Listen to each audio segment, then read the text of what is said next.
here. What we are trying to talk about today is youth and political participation, and that is the topic of discussion that we are going to pick up today. If we had more time, we can actually have started off with a small question, and that is exactly what I will request all our audience over here to think. That we will start like to ask you this interesting question: that should the youth be a part of political discussions? Should the youth participate in politics?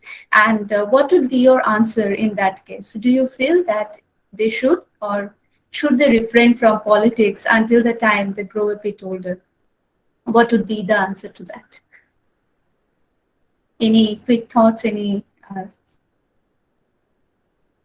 thoughts on that? See, why we are asking this question, it's actually a very interesting thing that whenever we are talking about youth and political participation, the major challenge is that the political participation of youth has always been a pretty controversial question. While we know that youth participation in politics is actually very common across the world, and across the world, people have been part of politics most of the time, young people. But at the same time, it is a controversial question because a lot of people feel that youth should not be a part of politics, at least when they are not, unless until they are very old. Youth over here, as we define it, is from the age group between 15 and 29. If you think about it, this is the time of the life when people actually start getting familiarized to the adult world. So we get an exposure to what we understand to be mainstream politics, mainstream policy making, and the major concerns and institutions of the adult world that actually affect who we are.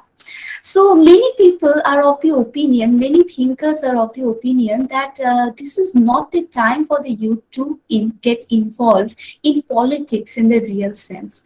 Some of the arguments that have been forwarded in this matter is that, the youth actually lack the experience and maturity to engage in politics in the real sense. So think of a young scholar who has just joined the college or who has just joined the university. Their exposure to the world and what they know about it, their exposure to understanding politics, international relations, economics, finances, their understanding is so less that they might actually be prone to taking wrong decisions. There is also this argument that youth tends to be extremely influenceable. So they are actually vulnerable to a lot of manipulation, which is actually the reason why the youth often tends to be the foot soldier of very violent political movements across the world. And because they are easily influenceable, they are highly emotional, and they can be easily led astray. Finally, there has also been this argument by many scholars that, see, youth is a time for self-development. If this is the time we actually enrich ourselves, youth gets into education, skilling, vocational skilling, and finally, finding a job, setting up a career, starting a family. So if this is the time the youth gets involved too much into political discourses, political discussions, policy making, then probably they will get distracted from self-development. And as a result, it might be a major challenge why in the youth potential development of the nation if the youth start participating in politics in a very large sense. So having said this, should the youth participate in politics? See, the most important thing that can be said over here is probably this very important quote by Pericles, and who basically said that just because you do not take an interest in politics doesn't mean that politics is not going to take an interest in you. So at the other end of the continuum, the argument is that whether the youth like to get involved in politics or not, youth has always remained a major stakeholder in the political processes and policy making across the world. So if you think about it, youth are always the direct stakeholders of maximum number of policies that are being framed across the world. In 2018, there was a statistics from United Nations that youth form roughly 20% of the population of the world, and this number is only going to increase as we go along. So youth actually are expected to form over 1/3 of India's population in 2020 and post 2020, and they are actually the stakeholders in almost every policy that India is going to frame from now on. So therefore, the youth needs to be interested in the policies that is going to basically frame their future. This is also important because, the policies and practices that are getting framed today are going to be impactful for decades. So when the governments of the world take a decision regarding green energy, or they take a decision regarding a war, or they take a decision regarding a political development, a border discrimination, a border change, or probably a vocational decision, those decisions impact the next generations for several decades. And therefore, scholars argue that it is actually very important that youth start taking an interest in the decisions that directly concern them. There is also an advantage that we see about youth and political participation, that when the youth participate in politics, the good thing that happens is that the youth have to bring the energy to change the status quo. You see, always in our times when we have been talking about young people and why it is important for them to have a voice, one important dimension is that the young people are the ones who tend to be most familiar with the upcoming technology of the future generations. So if you look around, if you are a teacher like me, or if you are working with the youth in close quarters, you will probably see that it is the young people who are most familiar with the latest upcoming technology of artificial intelligence, social media, and the changes that are happening in today's world. So if these are the currencies of the future, then the people who are most adept with it, the digital natives, should have a voice in how the policies get framed regarding these aspects. And finally, there is also an important research that tells us that when the youth participates in politics and take an interest in it, it builds intergenerational bonds. So when young people start taking an interest in their country and in international relations and how things are getting shaped, and in the institutions that we can call adult institutions, like voting, like parliaments, then it actually facilitates a transition of knowledge from one generation to another in a more smoother way. And that is exactly why probably it seems imperative that the youth would get involved in politics in a big way. Having said that, where does that leave us now when we come to youth and politics in the world of today? The interesting thing that we have been seeing in recent times, and particularly in the post-COVID world, is that there is a lot of increase in the political participation of youth in political discourses, in political campaigning, propaganda, and also in several ways in political decision making. But at the same time, there are also statistics from around the world that is giving us some really green trends about how the youth is also losing an interest in the institutions of the world. So let us now start talking about, from this point, about what is basically what are the dimensions of political participation of youth. See, when it comes to the political participation of youth and how they become a part of politics, there are three major dimensions about which we can talk. The first dimension relates to the political representation of the youth. Now, political representation of the youth is basically relating to whether the youth actually find a voice as a policy maker. Now, there is a difference between raising a political campaign on social media, or having a political opinion, or even voting, and becoming a policy maker itself. So political representation of the youth is actually one of the most important indicators of youth empowerment across the world.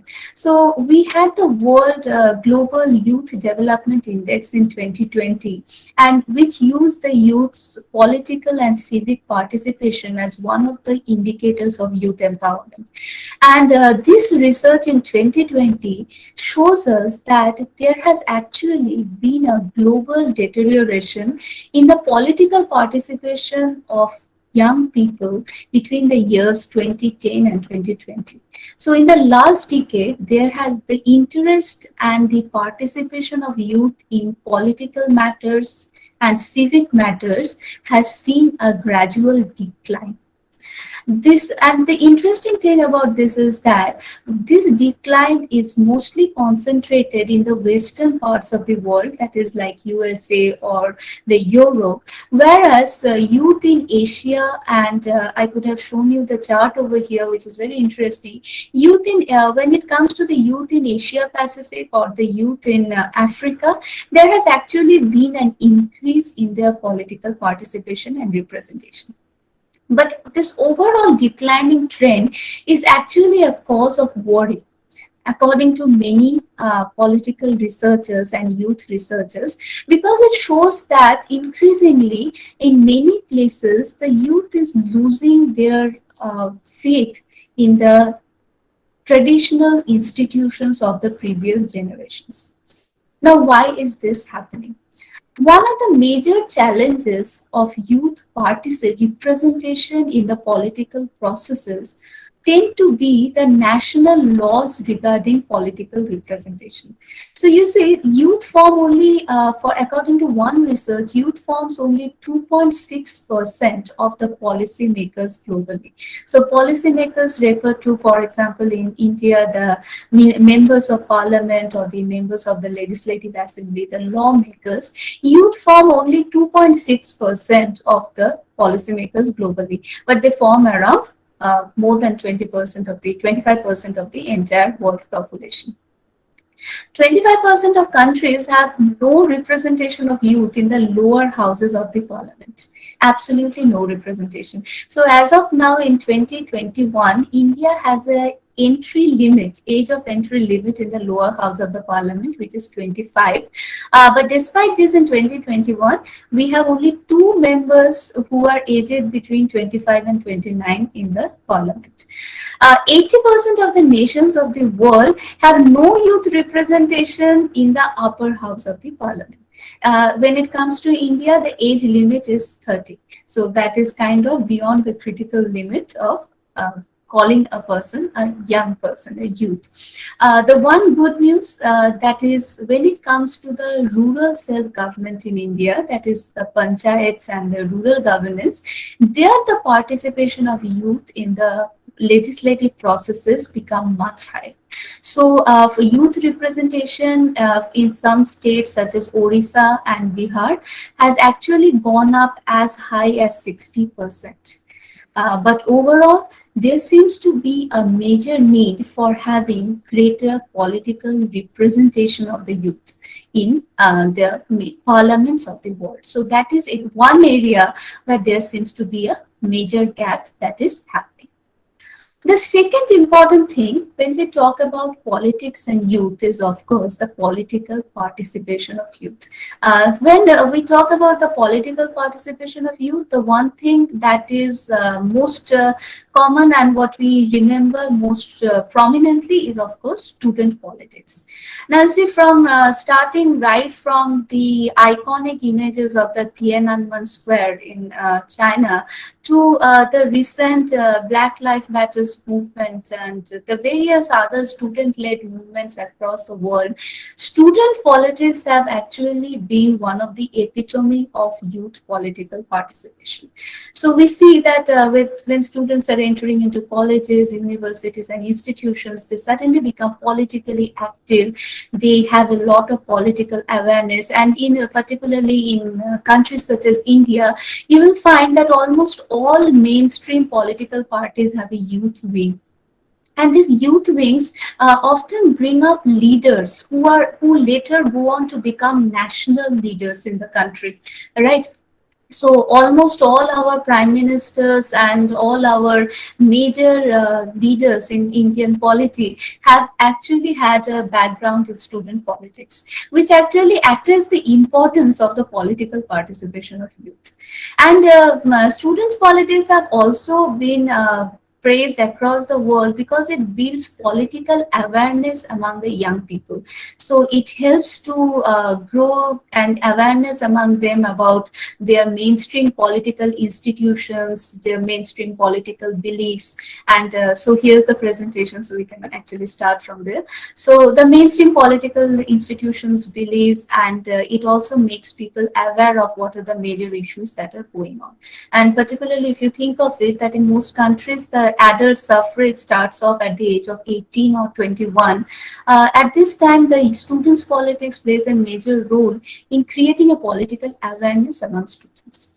But there are certain challenges associated with it. So currently, if you think of the trending movies that are going on in India, if you have following the news about what is going on, this the movie The Kashmir Files have also been a major statement about youth politics. And that also brings out some major questions about how political participation of youth can also be sometimes a challenge. For example, there has been several news of disruption, major disruption. Could you go back to the previous slide, please? Thank you. So there has been major news of political. To the next slide, please. Thanks. Right, thanks. Let's stay here.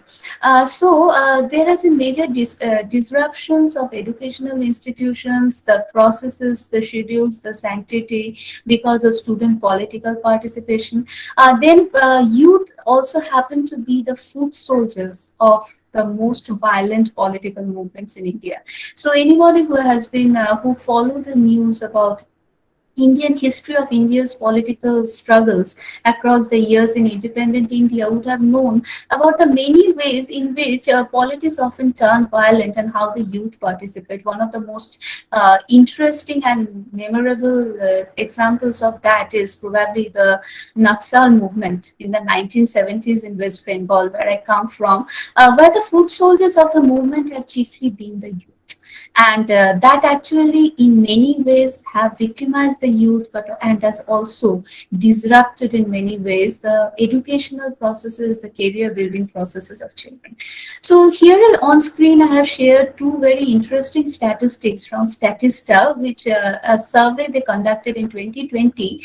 You see 34% of the Indian respondents aged between 18 and 21 say that you see politics have no place in a student's life, and close to 20% opined that big political parties must not interfere in students' politics. So this has also been one of the major drives that increasingly the trend has been that the violence associated with student politics have often made students themselves step out of the political mode and say that no, we are not interested.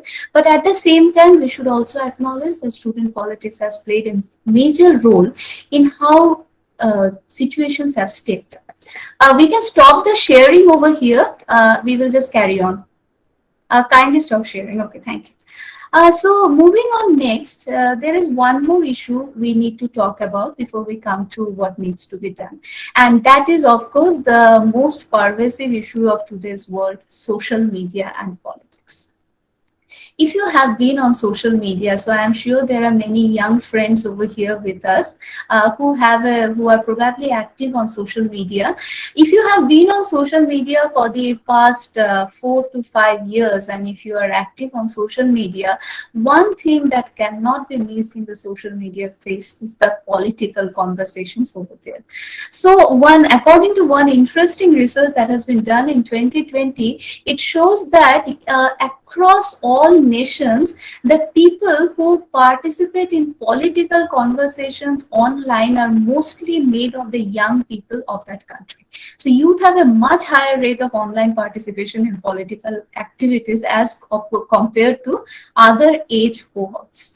And youth have also contributed to one of the critical conversations of politics in the today's world, which is known as political memes, the use of humor in politics. So this has chiefly been contributed by the youth across nations. And if you're from India, you might be very familiar with this, that creation of memes, trolling, humor, and talking about very serious political issues with a touch of sarcasm of humor has been the signature of youth in politics.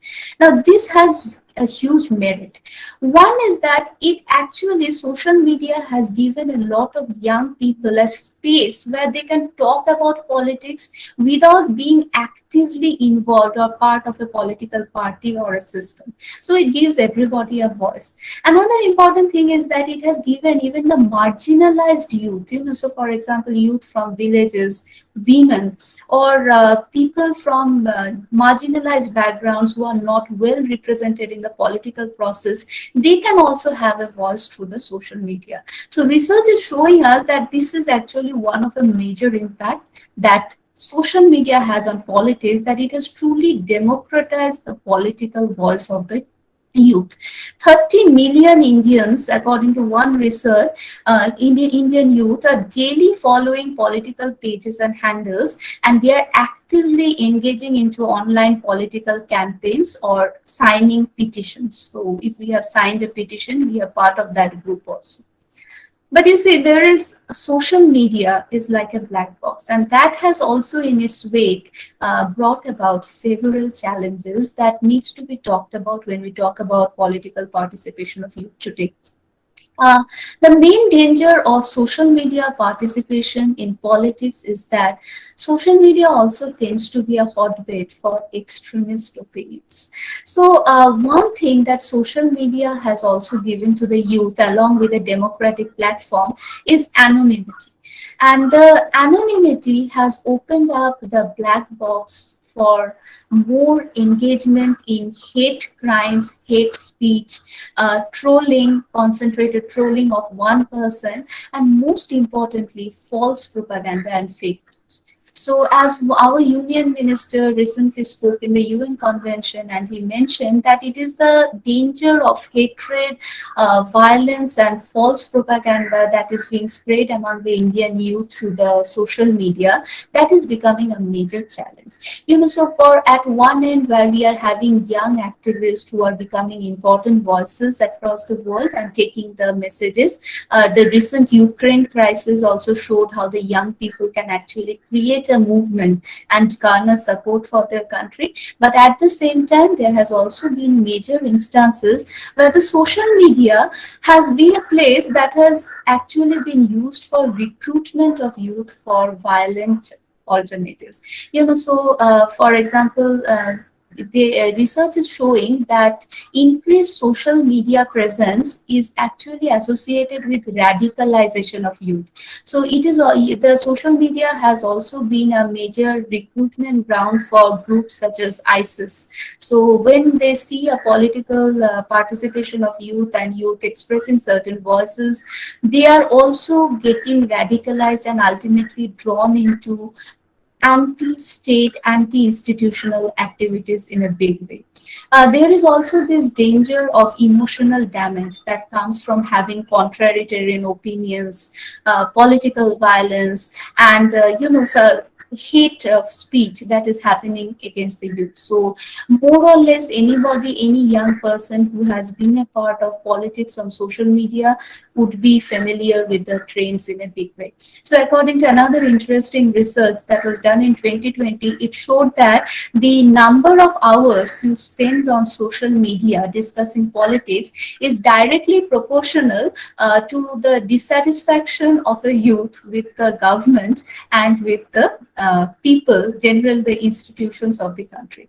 So this is also a damaging trend that has been seen, that while the social media is building awareness, it is also making people getting alienated from the general legal institutions of the country. So what needs to be done? There are a few things that are the need of the hour. As has been said, that you cannot afford to be, you just because you don't take an interest in politics doesn't mean politics would not take an interest in you. So should the youth participate in politics or not? In my opinion, the question is not really that, because whether we want it or not, the youth are going to participate in politics. It is not, it's an imperative. It cannot be stopped anymore. And in many ways, it should not be stopped, because the youth are the leaders of the future. The sooner they get started about taking an interest in the future, the better for us. But what is very important is, first of all, the representation of youth in policy making should be increased. For that, we need to probably have, some countries are already thinking about legal measures to lower the age of political representation, so that we can have more young people in the ministry, in the parliament. India is doing very well in that regard. So we are increasing, there is a decline in the average age, in the average age of the parliamentarians in 2021. But of course, more needs to be done in that regard. The second thing is, when it is coming to political voice, many a times the political voice is confused with having a political opinion on social media. But political voice also means voting. And this is actually where the intervention needs to come in. More and more youth need to register as voters and be politically aware voters, so that they can make their mark felt in the ballot boxes of the country. So this is why the Election Commission of India has also taken several proactive steps in order to encourage the young voters, the first-time voters, to have a political opinion and to be politically aware adult suffrage. Then when it comes to social media, finally, it is very important to have cyber laws that actually protect the youth from the dark wave of hate crime and, recruitment for more violent alternatives of politics. That needs to be protected, so that their voice doesn't get stifled. And finally, even when the youth is not a direct policy making and directly in the policy making process, there needs to be an inclusion of youth in the policy advisory. So, for example, India runs a website called mygov.in, where any Indian citizen can go and place their opinion about the various policies. Most government policies come over there, and we can go ahead and say, voice our opinions about what we like, what we don't like about it, and participate. Similarly, these kind of movements need to be propagated more, and more youth should be made a part of the policy advisory bodies. For example, through processes such as youth parliaments. Youth needs to be educated in having a youthful voice that matters and ultimately makes a difference in the world. So I think I'm at the end of my time, and I would like to conclude at this point. And the youth needs to, just to conclude, to say, youth needs to participate in politics. We need to have more young voices in the political matters. But the voices need to be trained, the voices need to be given an opportunity, and they need to be protected from the repercussions of having a free opinion. So with that, I'll conclude, and I'd be happy to answer any questions or any thoughts that you have over here. Thank you so much.